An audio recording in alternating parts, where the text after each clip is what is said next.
It's Monday morning and you're leaving the house for work. You get into the car, put on your seatbelt, you turn around, put it in reverse, you back up out of the driveway, you move forward, enter traffic. You start listening to this podcast, and next thing you know, it's 15 or 20 minutes, maybe 30 minutes later, and you find yourself pulling into the parking lot at work. You get your bag, you get out of the car, you go to the office. Did you ever think about all of those decisions that you made? Did you actively sit there and think about every single decision that you made as you drove to work? Did you think about that I had to turn at this point, or you just naturally did it because that's the habit? You've done that for years or months. No, most of those times we do those things out of habit or just because it's second nature. But why is that? How is that important to us as sales rep when it comes towards helping our buyers make decisions? I'm going to talk to you about that today. Check it out.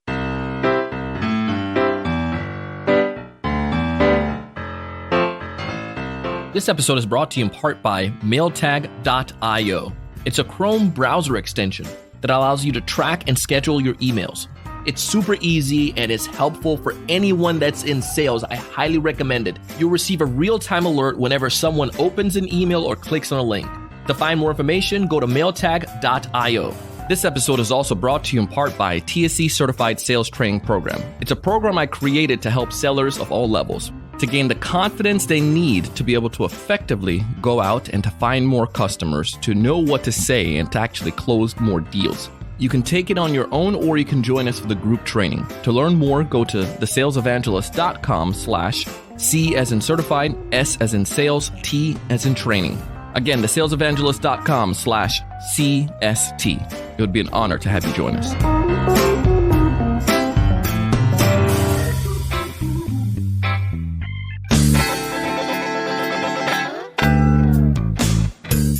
Hey, everyone. Welcome to another great episode of the Sales Evangelist Podcast. I am your host, Donald Kelly, the Sales Evangelist, and I'm so excited for another great episode. I'm so excited to be here with you today.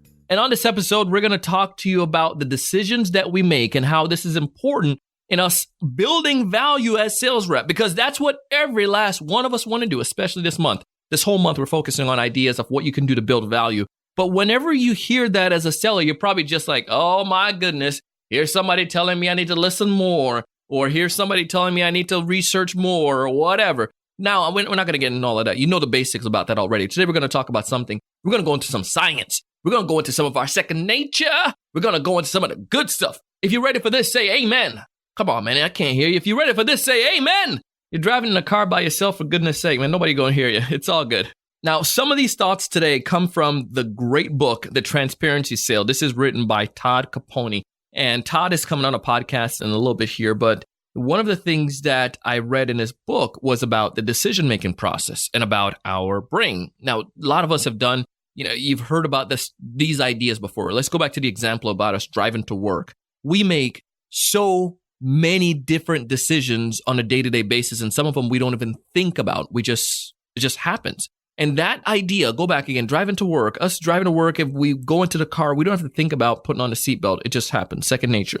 We don't have to think about putting our arm around the seat and then looking back and backing up. We're using our backup cam, but you still need to look around and be aware of your surroundings. But we still do it because it's just second nature.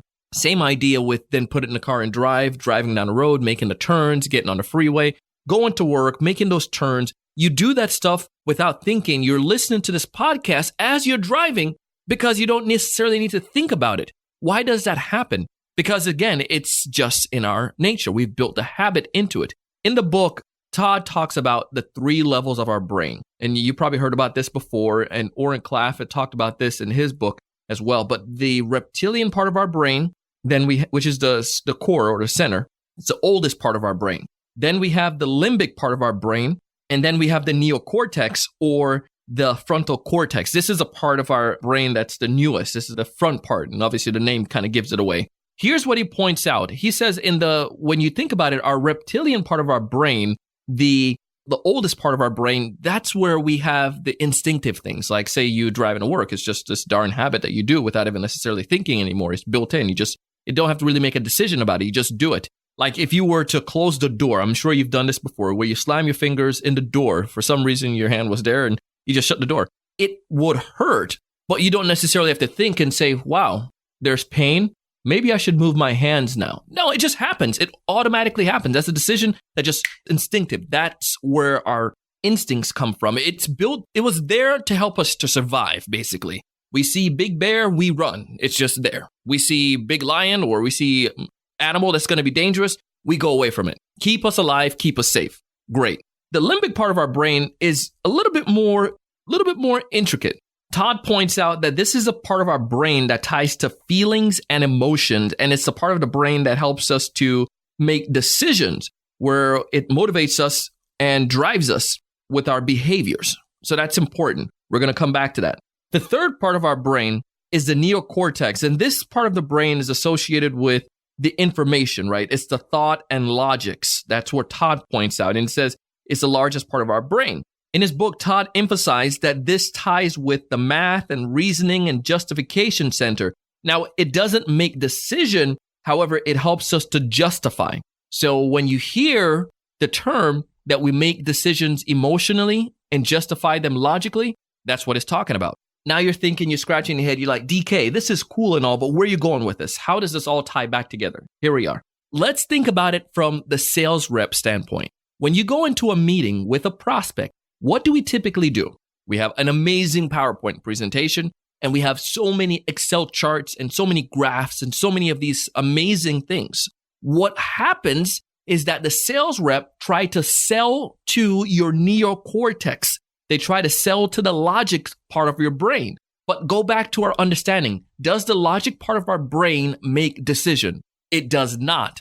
Where does the decision form? Where do we make the decision? Yes, it's the middle part of our brain. It's our feelings and emotion. It's the limbic, the midbrain. That's where we say we need to help people to make a decision emotionally, then justify it logically. So when it comes to building value as a sales rep, you need to make sure you tie back to the stories. You tie back to the emotion. You tie back to some kind of pain. And that's why they always say you need to focus on the pain or some kind of challenge, because people are not going to make a decision or not going to do anything unless there's some kind of pain. We like to make things simple. The reptilian part of our brain want to tell us, hey, everything is perfect, it's status quo, nothing has harmed us, don't cause any problem, leave it the way it is, DK. So we sit there and we do it because we just want to survive. Or if somebody was able to point out to us through and focus on our emotion about the reason why we need to make a change, and they speak to our emotion, we're going to get emotional and make it an emotional decision. And then we're going to justify it logically. They're going to prove to us, then say, yeah, you need to do it because of this, and this is how much it costs. And you're going to say, okay, well, that makes sense because emotionally it ties back. So let me give you an example. I met this guy at a conference, and this dude sell water filtration system pretty much. And we're going to bring his episode on a podcast. We're going to do a special. This is with the folks at the Florida State Minority Supply Development Council. I went to their conference, and it was amazing. But this is what the dude shared. He asked a question when he meets with his prospects or meet with people for the first time. He asked them, do you drink the tap water? And in Florida, like especially in South Florida, many people, like 70, 80% of people said, I don't do that. I drink bottled water. And he said, why is that the case? And they say, well, because there's so many contaminants in the water, or the water is just like they put a lot of chlorine or whatever they make. It's yellow. They don't like the way it tastes. All of these other reasonings. They say it's not too healthy for them. So that's fine. He then asked them a question. This is all emotional. Do you take showers? And they're like, yeah, I take showers. Come on, it's Florida. It's human. Who doesn't take showers? He points out to them that the biggest or the largest organ on our body is our skin. And he said, and I need to verify all the details on this, but he said that when you take a 15-minute shower, it's the equivalent of drinking 8 glasses of water. Straight up, 15-minute shower, drinking 8 glasses of water. Whether it's true or not, think about it emotionally. He said the same things you're trying not to drink is still getting into your body. The same things you're avoiding from the tap, you're still bringing into your body. And then he also, if that's the case, he talked about the drinking water and how the process is and talks to the emotion about it. Push a bunch of pain. People at this point, they're like, dang it, I want to make a change. He still hasn't talked anything yet about price or about numbers or about why their system is so awesome because they've been around for 35 years. He just uses this idea to focus on the emotion. All of them want their kids to be healthy. All of them want to be healthy themselves. All of them want to stay away from contaminants. And he focuses on their emotion. Bro, I was getting ready to buy the system. Dude had me sold when he started talking about how I'm still taking in those contaminants. that I'm trying to avoid because he got me emotionally. We're expecting our first little kid later this year. Hey, he got me as well. I'm thinking about little guy there. That's some of the challenges. All of these things, all these emotional things. And again, I still don't even know the price for a system. I'm telling you straight up right now, I don't even know it, but it's that interesting to me because he pulled me in emotionally. You can do this as well by using stories or by asking questions like this that tap into the buyer's emotion. Then, obviously, at that point, once you've built enough of this value or built enough of this education that makes them to tap into their emotions and help them to feel that they need to make a change. That's why when I define sales, I define it as you're helping people to persuade themselves. If you try to persuade me and try to trick me into doing something, listen, straight up, my guard's going up. Nope, get out. But if you try to help me to persuade myself, then I'm going to be like, bruh, this makes sense. I made this decision. I'm Donald freaking Kelly.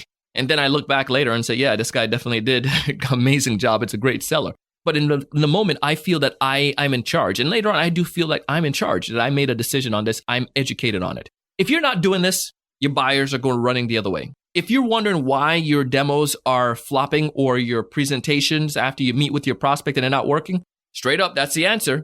You're focusing too much on the logics. Don't sell to my neocortex. Do not sell to my frontal lobe. Don't sell to my logical part of my brain. Sell to my emotion. Sell to the heart.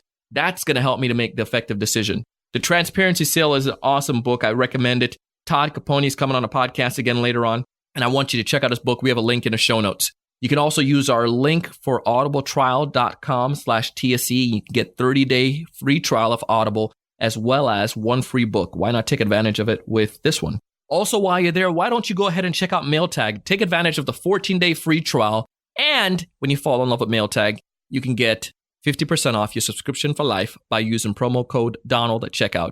I share stuff like this because I want to help you. I want you to find more ideal customers. I want you to build stronger value. I want you to close more deals. But most importantly, I want to challenge you each and every single day to go out and do big things.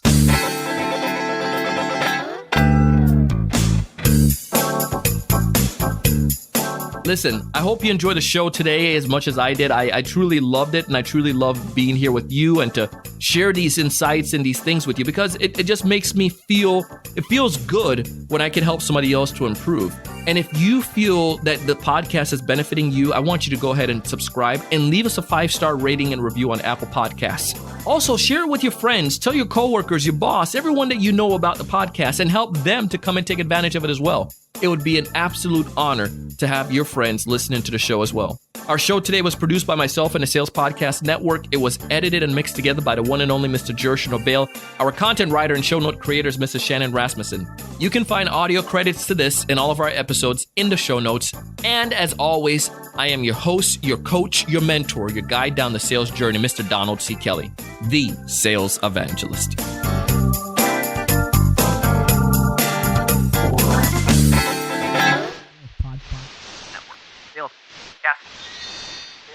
Sales Podcast Network.